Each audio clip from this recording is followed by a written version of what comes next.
Imagine you're standing on the deck of a massive wooden ship, sails billowing overhead, the temps of salt and tar in the air.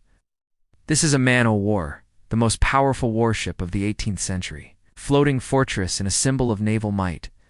But for the thousands of men crammed within its oak hull, this majestic vessel was often a living nightmare. Life aboard was a brutal, relentless ordeal, a world of its own with unique rules, dangers, and a daily struggle for survival. Let's pull back the curtain on this hell on the high seas and discover what life was truly like for the sailors who called these wooden giants home.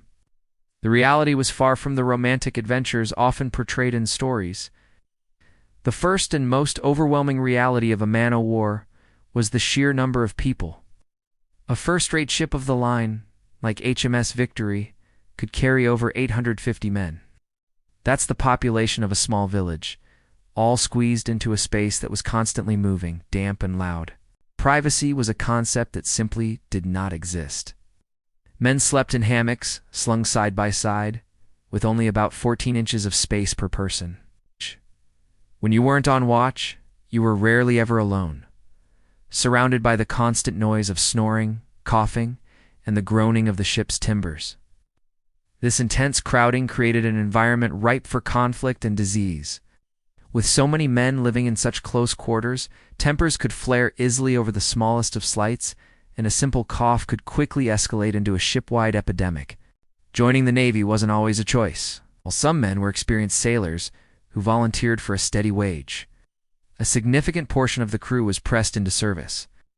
Press gangs roamed coastal towns and ports, legally kidnapping able-bodied men to fill the Navy's insatiable need for manpower. One minute you could be enjoying a quiet drink in a tavern, and the next, you were being dragged aboard a ship destined for a life you never asked for. These pressed men, often with no sailing experience, were thrown into a harsh and unfamiliar world, forced to learn the ropes or suffer the consequences. The crew was a strange mix of hardened volunteers, terrified landsmen, and even young boys, some as young as 9 or 10. These powder monkeys had the dangerous job of running gunpowder cartridges from the magazine to the cannons during battle. The daily routine was grueling and dictated by the ringing of the ship's bell. The day was divided into watches, typically for hours on and for hours off. This meant no one ever got a full night's sleep, as the cycle of work continued 24 hours a day, 7 days a week. Work was physically demanding and never-ending. Sailors had to climb high into the rigging, often in gale-force winds and torrential rain, to manage the massive sails. On deck, they were constantly scrubbing, painting, and repairing the ship, a task known as holy stoning because it forced men to their knees. Even the simplest tasks were made difficult by the constant motion of the sea. Just walking in a straight line could be a challenge, and every chore was accompanied by the risk of a fall or being washed overboard by a rogue wave. Food, or victuals as it was called, was a constant source of misery. The diet was monotonous and often barely edible. The staple was a hard, dry biscuit known as ship's biscuit or hardtack. These were baked months, sometimes years, in advance, and were often infested with weevils.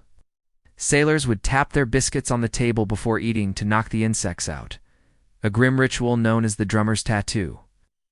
Some sailors even preferred to eat in the dark, so they wouldn't have to see what they were putting in their mouths. The other mainstays were salted beef and pork, preserved in barrels of brine. After months at sea, this meat would become incredibly tough and salty, requiring it to be soaked for hours before it could be cooked. It was often so poor in quality that sailors joked it was older than the ship itself. The one bright spot in a sailor's diet was the daily ration of alcohol, known as grog. This was a mixture of rum and water, sometimes with a little lemon or lime juice. The daily grog ration was a cherished ritual, a moment of brief respite from the hardships of the day. This practice also had a surprising health benefit. Scurvy, a horrifying disease caused by a lack of vitamin C, was a major killer on long voyages. The disease caused teeth to fall out, old wounds to reopen, and eventually, a painful death. In 1747, a naval surgeon named James Lind conducted one of the first ever clinical trials.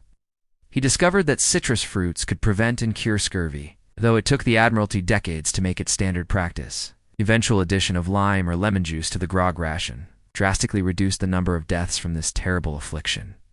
Discipline on a man-o'-war was swift and brutal. Ship's captain held absolute power, and any infraction of the Articles of War was met with harsh punishment. The most common form of punishment was flogging with a cat-o'-nine-tails, a whip with 9 knotted cords. A sailor could be flogged for minor offenses like swearing, drunkenness, or being slow to obey an order. The number of lashes was announced publicly, and the entire crew was forced to watch as the punishment was carried out, a grim reminder of the price of disobedience. This spectacle, known as flogging round the fleet for serious crimes, was designed to instill fear and maintain order. The sound of the whip and the cries of the unfortunate sailors served as a powerful deterrent in a world where mutiny was the ultimate crime. Beyond the cruelty of man, the sea itself was a constant threat. Storms could appear with little warning, turning the ship into a chaotic death trap. Men could be swept from the rigging or washed overboard, with little chance of rescue in the churning waves. Disease was an even more persistent killer than battle or storms. Besides scurvy, illnesses like typhus, dysentery, and yellow fever could sweep through the crowded, unsanitary confines of a ship, killing dozens, sometimes hundreds of men. The ship's surgeon did his best with limited medical knowledge and crude instruments. The sick bay was a place of dread, and amputations were performed without anesthetic. The patient given only a piece of leather to bite on, and a large dose of rum to dull the agony. The number of sailors who died from disease far outnumbered those killed in combat. And then there was the terror of battle. At the command beat 2 quarters, would send every man scrambling to his battle station. The decks would be cleared, partitions removed, and sand spread to soak up the inevitable blood.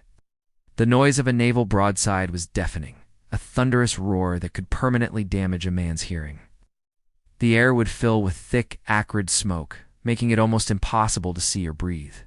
The greatest danger came from splinters, cannonballs smashing into the ship's oak.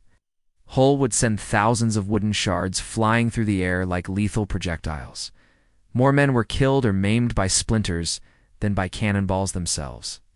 Life on a man-o'-war was a testament to human endurance. It was a world of extreme hardship, where men faced daily threats from brutal discipline, foul food, rampant disease, and the fury of the sea and enemy cannons. Yet, within this floating hell, sailors forged powerful bonds of camaraderie. They relied on each other for survival, sharing their meager rations and looking out for their shipmates. They were a band of brothers, united by a shared experience that no one on land could ever comprehend. Their sacrifice and resilience built empires and decided the fate of nations. They were the engine of the age of sail, the unsung heroes who endured hell on the high seas to project their country's power across the globe. Thank you for watching. If you enjoyed this journey into the brutal world of the 18th century Navy, please like, subscribe, and hit the notification bell for more stories from the past. And don't forget to check out more of our content here at Historical Repo.